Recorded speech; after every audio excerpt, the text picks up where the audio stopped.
Bobby's Business Club, and we have a community of online businesses who meet every fortnight.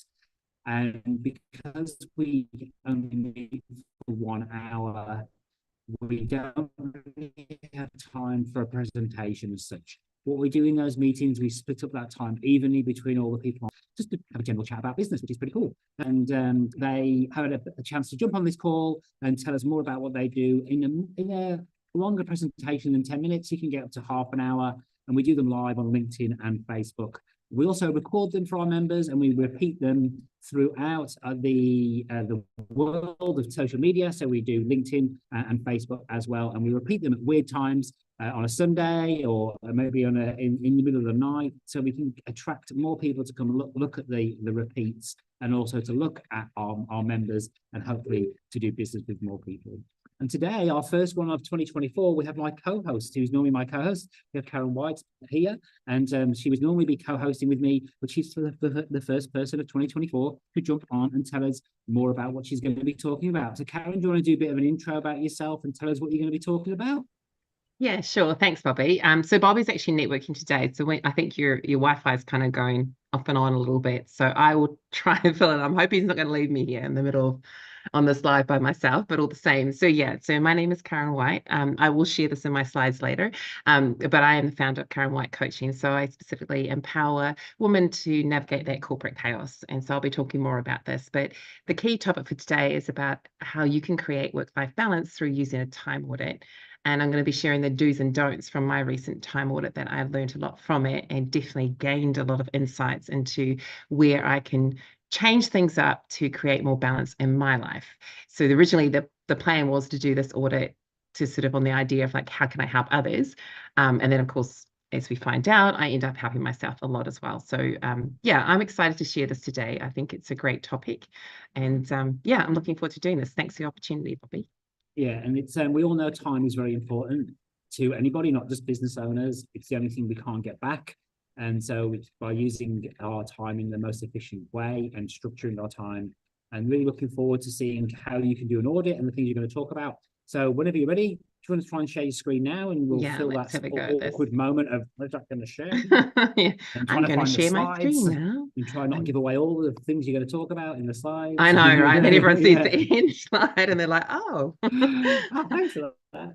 I see Exactly. perfectly. Yeah. So whenever you're Awesome. ready, the time is yours, and take it away whenever you're ready. Hopefully you're still here when I finish. Fingers crossed. All right, awesome. Okay, so as mentioned, today I'm going to be talking about how you can start creating a work-life balance today, and that's specifically around a time audit and the do's and don'ts of that time audit. So agenda for today, just to give you, because we're not going to go for half an hour. I'm going to make it sort of like to the point so that we can gain a little value from this. So we're going to give an introduction to the importance of defining work-life balance. And this is going to lead into the conversation around how a time audit can help you. We'll talk about how a time audit will help you create that work-life balance, then go into the do's and don'ts of time audit. I'll be sharing some real-life examples that I have. I also do how you can do a simple analysis of that data, because it's great to have data, but if you do nothing with it, then it's kind of just data, right? So we're going to talk about how can we look at that data and make some changes. And then I'm going to also talk about, because I'm a life coach, I'm going to talk about how a life coach actually supports you to achieve work-life balance versus having to do it all by yourself. So today you will learn 3 key takeaways. It'll be like how to conduct a successful time audit, how to use that data from the time audit to start creating balance in your life, and then how a life coach can actually support you. And when I'm saying this doesn't necessarily have to be me, but I'm just talking about coaching in general. So as an intro, I've already done a brief intro, but my name is Caryn White. I'm a J. Shetty certified life coach. It's accredited by the Association of Coaching. I have 20 plus years in the corporate world working across commercial operations, and yes, I am an accountant.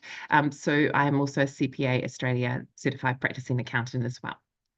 And specifically what I help people with is really empowering that stressed woman in the corporate world, navigating all that chaos to overcome the self-doubt. So that's like saying goodbye to your imposter, and then rebuilding that confidence. And when I say that, it's not saying that you don't have it. It's just kind of working through those obstacles.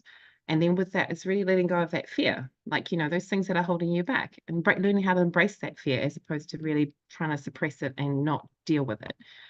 And then really focusing on that, how do you cease that work-life juggle? So to lead into this, I really would love to share a journey. So I'm going to stop sharing just for a moment here. And I want to take you on a journey to kind of talk about why I have this passion right now for really helping and empowering people to work with the work-life juggle and to create that balance in their life. And so I did the survey. It was probably just under 30 women in the corporate space globally, and over 50% of them came back to me and said that their number one goal for this year was to figure out how to create more work-life balance in their life. And with that, they also shared what they thought the obstacles would be leading into that. So it was such things as juggling the personal and professional responsibilities. I think we can resonate with that. There was also that, just lots of work, like overloaded, deadlines to meet, projects, time sensitive. There was also parts there that within it, I could see that they were suffering from like that doubt, like they couldn't push back. There was boundaries. There was so many things in there. And I could sense within that, I'm like, oh my goodness. And it made me think about my own journey. Maybe not specifically corporate, I guess, but the memories that came up for me were from my corporate time. And so I wanted to share, just touch on this because this will lead into the rest of my presentation today. So if you can journey back with me to the year 2010, and some of you might have been a lot younger, I was definitely 14 years younger. And it was around budget time. So I worked for a corporate company where my job was very much focused around budgeting, forecasting, and analyzing data. And I remember sitting there, it would have been like maybe 8, 9 o'clock at night, and I'm sitting in front of my laptop. My son was in bed, and my husband sort of came to me. He's like, look, I'm exhausted. I'm going to bed. And he's like, don't stay up too late. I'm like, no, all good. And I'm looking at what I've got to do, and I'm thinking, yeah, I'll be done in a couple of hours. Even then, I'm feeling exhausted. Just being a mom, just a person in general, and working a lot was a lot anyway. Anyway, I'm working. And then when I happen to look at the time, of course, like 3 hours has passed. And you're like, oh my goodness. And I've still got this to-do list. And I'm like, I just have to keep going.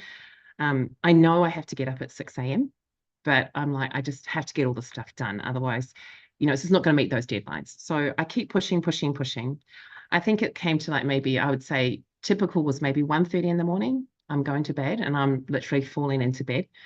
Then the alarm goes, I get up, it sort of just starts over again, getting my son off to daycare, getting to work, walking into work. And I remember these times we would all come into work and we'd be talking about, oh, did you see so-and-so logged off before midnight? Like they mustn't have much to do. And then we would be talking about, oh, what time are you up to? Oh, 2 a.m., 3 a.m., 3:30. And it was almost like we were wearing this like a badge of honor.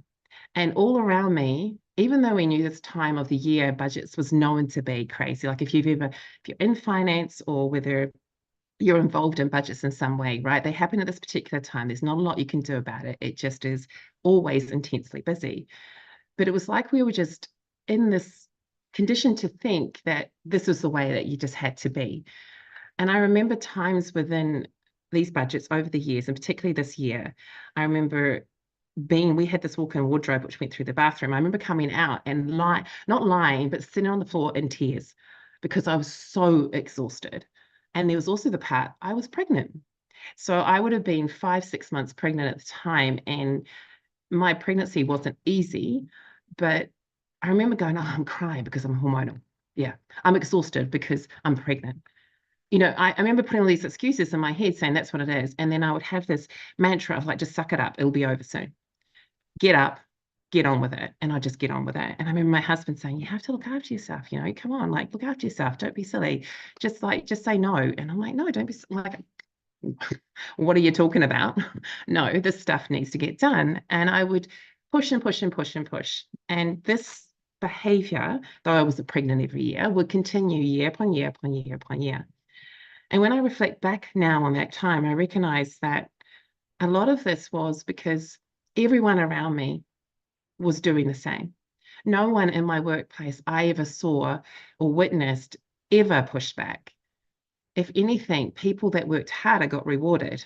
And I'm not saying this is bad from the way work perspective, whatever it would be. I was also working part-time. So in a way, I'd been conditioned to believe that I was fortunate. My work-life balance was the fact that I got to work part-time. And within that time, I worked my full-time job on those hours and had 2 days off. So it became this kind of thing like, oh, I should be grateful. I get to work this senior job, but I have time with my son on my days off, and I just work extra hours in the evening when my son is in bed. Forget about my own mental health and my own sort of like, health and stuff. And it became this ongoing way. And I share the story with you because even my husband last night, when I was sharing my presentation with him, he said, do you think if someone like you went back to you at that time and said, hey, you need to focus on work-life balance. This is not work-life balance. You need to do this and you need to, would you have listened? I'm like, probably not.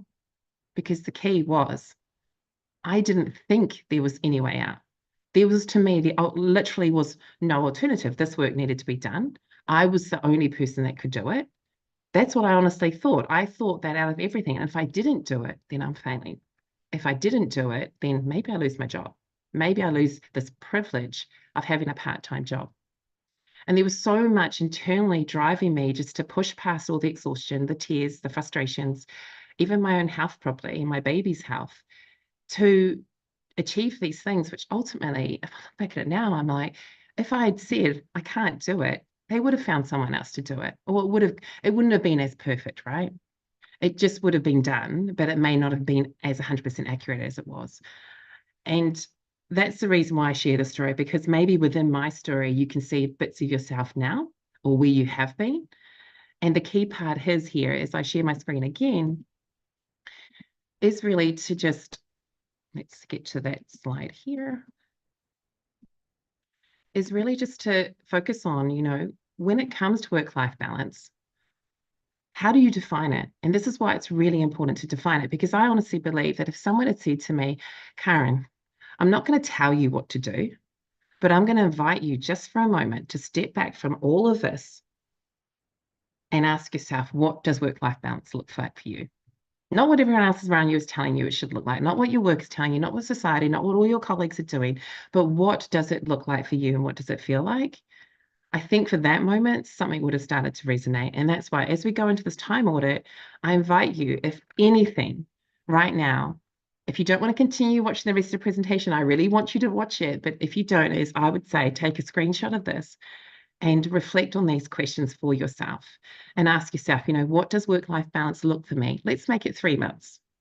For me now, in 3 months' time, assuming if I step back from everything I'm doing, don't put into the fact that you have all these things coming up. You might have project deadlines. You might have a whole lot of things coming up. Maybe you've got a month in like I have, or budgets. What would in 3 months' time, if you had a choice, what would it look like for you? What would you be doing more of? Would you be stepping back? Would you be making sure that you had time and having to put things in your diary, but to say me time? Would it just be hanging out? And if you actually are working part-time, maybe you actually are taking those days off. What would you be doing less of? What would you have stopped doing? Well, that's a big one. What would you have started doing? And then how do you feel when you have this work-life balance? Because I know now when I think about it, I'm like, if I was to think about it, that work-life balance, I'd be like, I would not be doing what I was doing. Work-life balance for me would mean that on my days off, I have a day off and I don't feel inside this drive to log in and check my emails. I don't have this internal kind of, I just have to check just in case, thinking of if I do check, then that will make my day the next day better when I get back into work. So if anything, I suggest, really reflect on these questions and understand what balance looks like, feels like, and how you would make those changes. Just an idea. Just write some things down and just see how that feels for you. Okay, so now we'll move with all that deep and heavy.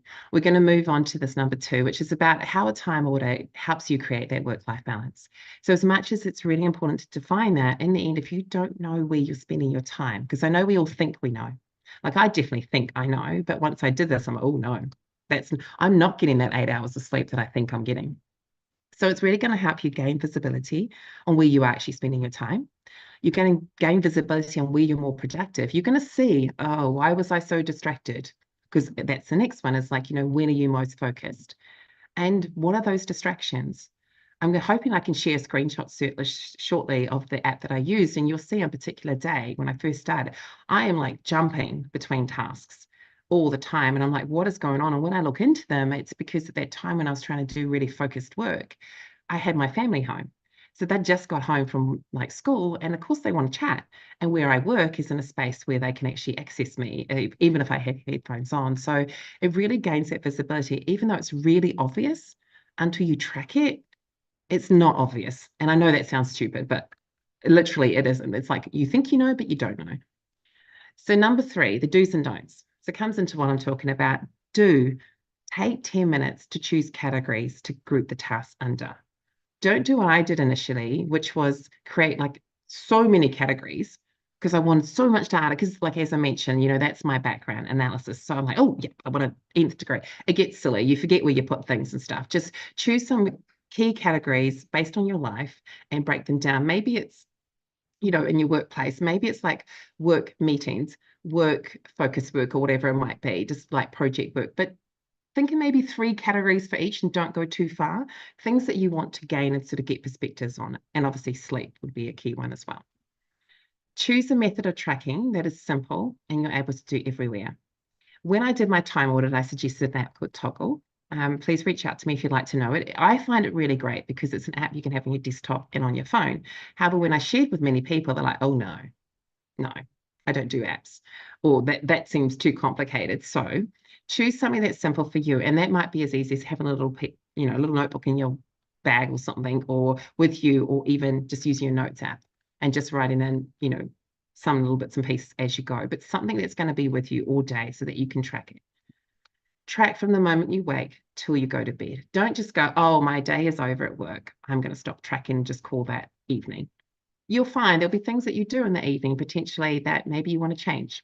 So make sure you do track that time and you take note of the time when you actually how much you're sleeping. And do schedule in 10 minutes a day when you can reflect on the data that you've had for that day before, or even in the evening before you're going to bed, to reflect on it. Because the actual, as I'll share soon, the analysis and the daily analysis, you'll gain so many insights from that rather than waiting until the week is over. In terms of don'ts, don't try and be perfect. Like, just focus on the mantra of imperfect action. If you miss a task or tasks, it's totally okay. Just remember what it is and go, okay, it was about this. It's okay. It's not going to destroy the world if you accidentally miss a couple of tasks. So focus on the fact of just getting some data in there and then go back and then add it back in if you need to. Don't make it up. You're the only one that's cheating yourself. I did, like, literally, initially I'm like, oh, I had about this much. And I'm like, what am I doing? So don't make the data up. It is what it is. Put it in there. This has been an honest reflection about where you're at that week on a typical week, because don't judge yourself. Okay, this will be helping you. And this is the intention behind it, is like how it's going to help you. So don't make it up, and then don't judge yourself if you do accidentally make it up. Just put the data in there and just see it for what it is, data. And don't stop halfway through and think you've captured everything, because as you will find, weekends are quite different, or certain days during the week are quite different to other days. So do an entire week at least, just to sort of see how it goes and be conscious of that. So number 4 is, how do you now, with all this data, then start creating your balance? So it really is about simple as opposed to complex. So as mentioned, do analysis on the go. Take notes of your findings and you note it on a bit of paper or something. I had like Post-its in different parts when I had a moment of like, oh my goodness, focus on your energy levels at certain times. What distractions, what are they? Children for me. Sleep patterns, what's happening in your life? Is there certain things going on? Check your previous data, as mentioned, put aside 10 minutes. Everyone has 10 minutes. Even if you're on the bus or the transport to work, put that 10 minutes aside just to reflect on what happened the day before, and ask yourself, does this seem like a balanced day or not? And why do you think that? Because when you start coaching yourself in a way to ask yourself these questions, you start to go, actually, that didn't feel like a good day. Or actually, yeah, that felt like a great day. I enjoyed that. Why? Why was that a good day? What happened? Did you have a better balance of things? Because ultimately, like I said, work-life balance for you is quite different to others and everyone else. So it's really figuring out, you may have had a day which others would look at and go, oh my gosh, that's crazy busy. You've got back-to-back meetings, but you may have thrived on that because the things that you're doing your meetings, you absolutely love, and you just have really high energy. So do be mindful of that and make those notes as you go. And then try new things as you go. I initially wasn't going to do this, but I realized very soon on, as I was sharing my data, that there were certain things that I'm like, I just don't like the fact that I do this and it's not working for me. And this is the reason why I'm feeling really tired the next day. So I made changes straight away to sort of see how that changed as I went. And I realized that, yeah, I had these terrible habits and I needed to break them. And it was really hard, but I'm like, no, I want to see it because I want to see if this changes the way that I feel it during the day and how much more productive I am. So try new things as you go. So once you're complete with your analysis, this is kind of like a quick analysis. I don't like to confuse because I like spreadsheets and colors and stuff like that. So this is what I created, but the Toggle app does actually download this data for you. And it's very pretty. And so as you can see here, this is kind of how I've kind of put things apart. It was a lot worse before. I've tidied it up. But do total your data up for each category. Focus on the big picture. So I had probably combined about 6 or 7 other categories into one because I had them all split up. But when I looked at, these are the ones I want to kind of look at and see where I'm spending my time. Chores particularly, I didn't like the fact that I spent 7 hours on chores. I don't need to be doing that. That's not value adding. Ensure the hours equal the entire week. That's important. And then calculate those percentages. So that's what I like to look at. I like to say, okay, percentages, how much percentage of my time? Obviously, this includes a weekend as well. So you will see that obviously I have more personal time. That's because in the weekend, I chose not to do my normal stuff that I would do during the week. But it gives you a really good understanding of what's going on. And the key is to combine the data, the qualitative and the quantitative. So what I mean by that is, for example, there's my quantitative data. So I've kind of split that out. I've taken the hours that I've totally and divided it by 7 just to get a kind of a quick. And I know it's not real because it does include the weekends, but it gives me an idea of like, oh yeah, okay, I was averaging about 8 hours. I wasn't averaging 8 hours at the beginning. I was 6, 5, something like that. So what I learned, my qualitative data, which I'd made notes of, is that Monday, I can try to be incredibly focused, but I need time to wind down from the weekend. So I need that morning just to be a bit of me time, a time to sit, plan, but quiet. Like if I'm trying to jump into meetings at that time, it can get really hectic really fast for me. And that's just how I feel. So I really need to make sure I've got time in the morning on a Monday where I just get to take it a bit slow for a few hours before I jump into the day. Muting notifications. I wasn't doing that. I was jumping on chats and I was thinking, oh yeah, I'm just checking that quickly. And then I'll get stuck in that chat. And it might be a business related one, or it might be like a personal thing, but I would find myself stuck in that. And before I knew it, half an hour had passed and I'd be like, oh, I haven't even done anything I planned to do. Again, I know this, but I didn't know this until I did my time audit. I read in bed normally before I go to bed, and that absolutely sleep because I get lost in the book. And then 2-3 hours later, when it's past midnight, I'm still awake and I'm like, oh, hang on, I've lost complete track of time. So that was something that just doesn't work for me. As much as I enjoy it, it doesn't work for me. And so that was one of the things that I started trying. Okay, what if I read out in the lounge as opposed to in bed, and then set this time to sort of go to bed? And that made a huge difference in terms of my hours of sleep, plus just the way that I felt in the morning and how I went to sleep as well. Setting that intention and taking 15 minutes in the morning for me and the evening to reflect and plan made me more productive and less overthinking, because my brain is becoming trained to knowing that I'm going to be looking at it these times. So I just know when I finish the end of the day, I'm like, I'm all good for tomorrow. I'm not stressing during the night. I'm not thinking about these things. I'm not getting up in the morning feeling anxious. So these are the things that I learned by combining the data, because I looked and I'm like, okay, so I'm getting good sleep, but am I? So as I looked through the week, I noticed that it went from 6, but now it's obviously average 8 because I had more on the weekend, basically. But effectively, you can see here, like there was a lot of like, okay, I've got this personal time, what's going on there? There was also stuff like just learning like one-on-ones, all this kind of thing, exercise. I'm like, yay, I was getting the exercise I wanted. That was like, there was some really good wins there, but at the same time, it's like, okay, so how can I continue this? Like, what do I want to change? And that's my question to you, is like, when you look at your data, what do you want to change? There's no judgment. It literally is, what do you want to change to help you feel the way that we talked about at the very beginning, to feel more balanced? When you think about that feeling you want to have in 3 months' time, what do you need to change today to start creating that? And how are you going to do that? I'm not going to tell you how right now, because this is for you to go, is it as small as me going, actually, when I'm going to bed at night, I'm getting distracted by X, Y, and Z. So I need to change that. What is that? For me, it was reading. That's all I did. And it was hard. Like I was having this voice in my head going, just read something, you'll be fine. And I had to actually literally go, no. So there's these little things like how can you change it, and start with one little thing. Don't try and do 10 at the same time.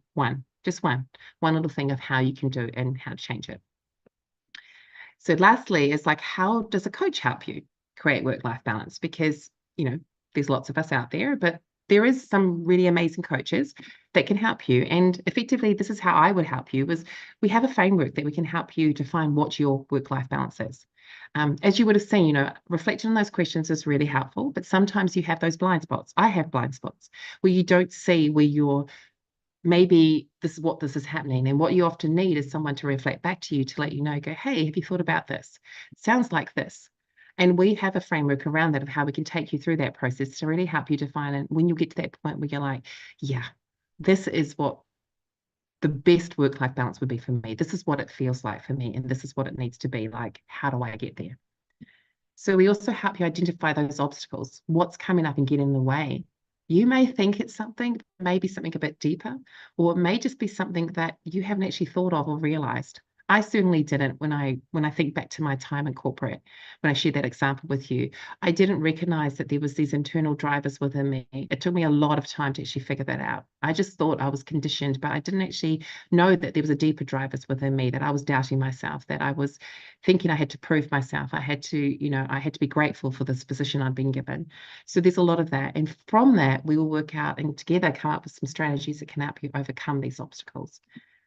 And then supporting you through that entire process, motivating when you're feeling like when you're feeling demotivated, helping you find that motivation, holding you accountable to those changes that you want to make. And most importantly, ensuring that you have everything that you need for ongoing success after the relationship ends and so ongoing. So that's how a coach can help you. You can start to do this by yourself, though, as I shared. You take that one step, do a time audit. And even though it may seem like, oh, no, do a time audit. Figure out where you're spending your time. And when you know that awareness is key, when you know where you're spending your time, you can then start to make those changes. So how I can support you is connect with me on LinkedIn. You're watching this on LinkedIn now. Connect with me, please. Reach out to me. Let me know your thoughts around this presentation. Any reflections, please share. And then also, connect with me. I'll provide one-on-one sessions, but I also have a monthly newsletter, a bi-monthly newsletter. There's also some courses and resources on my website, and then obviously I share blogs and reflections. So those are all ways that I can help you and support you, and they don't all have to come at a cost. So that's the beauty of like social media and stuff like that, right? You can actually tap into and find different things on social media that can actually help you, and different tips and tricks as well. So yeah, that's for me. So this is about creating balance. Do one thing today. Define what balance means for you. Sorry, that's two things. Define what balance is for you. Just get an understanding of that. And then secondly, start a time audit. Set it up for this weekend and start and kick it off on Monday. All right. Thank you. Thank you so much, Caryn. And it's amazing when you see that spreadsheet with the figures on it, and you see that and you go, what was your first thoughts when you did your first one? Did you think, that can't be right? I can't be doing that amount of time doing that. Yeah, I was thinking, oh my God, I have so much personal time. I was like, oh, and it's weird because I was like, oh, I should be spending more time on my business. And isn't that interesting? Like you automatically go to this. But then when I look at it, I'm like, no, because there's other things that I do outside which actually help me so that I'm actually more efficient in my business. I don't have to do the typical 40 hours, right? So that was an interesting thought that sort of popped up. It's like, oh yeah, it makes you feel like you have to stick to the Monday to Friday, 40 hours. And that kind of came up, and I did think, oh yeah, that's a lot of personal time. But then I'm like, when I broke it down, because within Toggle you could track what the personal time was made up with, and there was like, it was evening routine, morning routine, it was like meditation, it was but different bits and pieces. It was catching up with a friend, it was, there was different things in there, and I'm like, no, that's good stuff. That's good stuff for me. That helps me be better for myself, and I don't want to give that up. So yeah, when I looked at it, there was, like I mentioned, sleep was probably the biggest thing I mentioned. I think we've discussed it before, that I noticed very early on that when I wake up in the morning and see it says I've had 6 hours and 34 minutes of sleep, I'm like, that's why I'm tired. Oops. And then the next day, same. I'm like, oh dear. And then I was like, okay, what's going on? And I realized, oh yeah, okay, I'm going to bed at like a decent hour, but I'm then reading for 2.5 hours. And that's not, and I lose track of time because I get so engrossed in this book.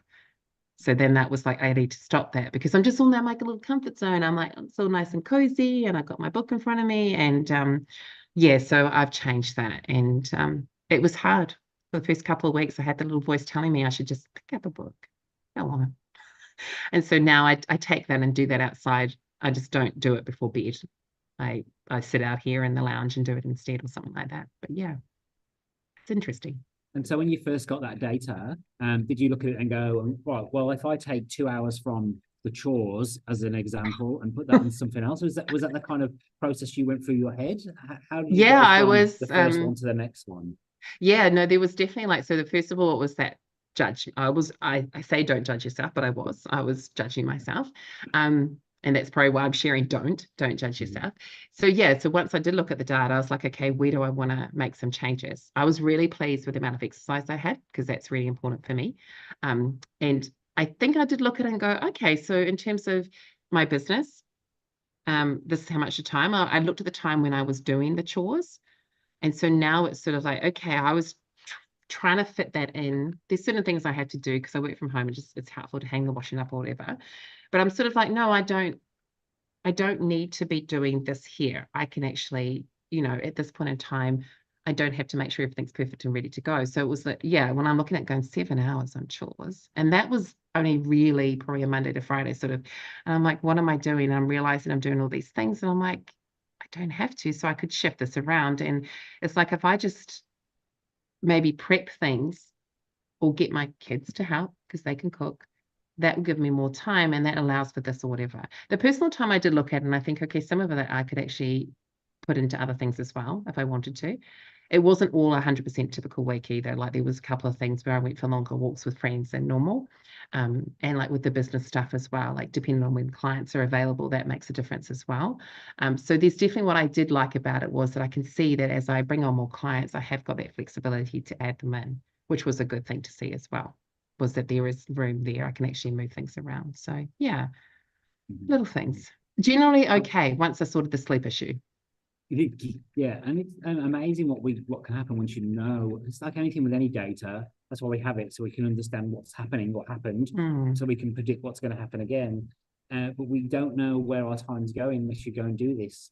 And you have to be structured around what you do. And some people say to me, "Oh, it's really boring. Like it's not, you can't. How do you live your life?" No, because It's it not shows you, boring. frees you up. It frees you time. You realize, oh my God, it's taking me 4 hours to do my social media posts. I can read that in an hour. If I do that in an hour, that gives me 3 hours to go and do What I want. whatever I want. Go Well, and have even some more sleep. yeah, even the like the 10 minutes, like I said, having I now again, I know it, but now having the specific times when evening and morning, and it's not a long time, you just are sitting there going, right, and just getting in that habit, building that habit of like, right, start the day, do this. Doesn't matter what's coming up, just making sure I have that time to do that. That's made a huge difference because it settles you, right? And like you're saying, having those things scheduled and that time, and we call it time blocking, but having those things in your calendar, it just settles you. You just know I'm all good. I don't have to be like, am I going to miss something or do I not have time for this? You literally are like, no, I'm fine because I've got this in my calendar and I know I'm going to do it. And I think that's the key part, but you need to schedule in your me time as well. You do, like you literally do, because I wasn't. I was like, oh, I'll go to the gym or I'll go for a walk when I've got time. And then, of course, a meeting would be booked in or something would run over. So it was being really intentional with that and setting up your day in that way of having a plan and going, yep, I'm going to make sure like that's important for me and making sure you do it. And chores, for example, weren't scheduled in my calendar before. Now I'm actually like, no, this is when I'm going to do them. And I'm not going to do them any other time because before that takes up, like, look at it, 7 hours. Like some people might like, it takes me longer. No, like we have someone that comes and cleans once a week, like, but I'm still doing these things. So I don't enjoy them. That's the thing I don't enjoy. So it's really recognizing like, I'm just jumping up and doing them, but that takes up time and my focus away from things. So it's like, no, this is when I'm going to do them. So I think, yes, it feels like it's structured and maybe rigid, but it actually gives you so much more freedom. I agree. And even just that small change of going, oh, well, hold on a minute. I'm doing all the, most of the chores on a Saturday, which is really me time. Yeah. Why don't I do them in the week, which is really kind of like, You're moving most about people anyways. work. Yeah. Yeah. Yeah, that's right. And so you may as well do that. And then that gives you more time on the weekend. But I used to do shopping on a Saturday, and I'd do my head in because I'd be like, oh God, we're doing something else. It's like So now half we your do it on a day's gone, Thursday right? night. Yeah. Yeah. So we do it Thursday night. Yes, I'm tired, I don't want to go anything, but the payoff is, hey, I go, it's quieter because it's not Saturday. Oh, I yeah. get it done. It means I've got all Saturday to go and do it. But I'm sure we have some questions on LinkedIn and Facebook, but Caryn's going to go back and have a look at those and answer those for you. But I do have a question for you here, which is, what is the best piece of advice you received from someone that has helped you in your business journey? Yeah, I think it's probably come from you, Bobby, and I don't want to stroke your ego in there, but I think, and lots of people say it, but it definitely is, I would say, it's surrounding yourself with the right people. And that is definitely, I think I didn't appreciate the value of networking until I started and recognized how much people can help you, and they give so much without expecting anything in return. Not saying everyone's like that, but definitely the people that I've met on my journey have given so much of their time and their value to help me. And now, of course, naturally, I'm giving back as well. And I think that has been the most valuable part of my journey, is really focusing on those people that you're connected with, and yeah, really valuing them when you find those people that you can trust and that support you for who you are, and not there to get anything from you, but in the end you end up giving them more because you just really value that. And it's not like you gave me this, so I have to give you this. It's just very natural. And yeah, so I would say the best piece of advice is really having the right people in your life, whether you're in business for yourself or whether you're in a career, having those people around that you support you and just really, yeah, are your biggest champions. And just really, when you have those moments, you can reach out to them and go, oh my goodness, this happened, and they can celebrate with you. Yeah, really valuable. That's right. And it's surrounding ourselves with people, yes, who we can look up to and follow, who have been down the journey we're going to, but also remember, do it the other way. You want people to help you and support you. You've got to go the other way. So people who are coming in who maybe have less experience, we need to be guiding those people and pass that knowledge down. Yeah. Because helping people really, for me anyway, makes me feel good. It's less strain on me, and I really enjoy that side of it.